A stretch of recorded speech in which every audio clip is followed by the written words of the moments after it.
The Boat by Rabindranath Tagore. I must launch out my boat. The languid hours pass by on the shore. Alas for me!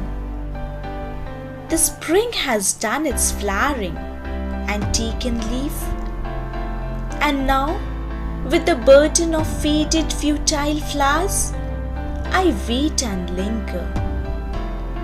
The waves have become clamorous, and upon the bank in the shady lane, the yellow leaves flutter and fall.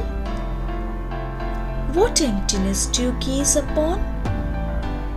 Do you not feel a thrill passing through the air with the notes of the faraway song floating from the other shore?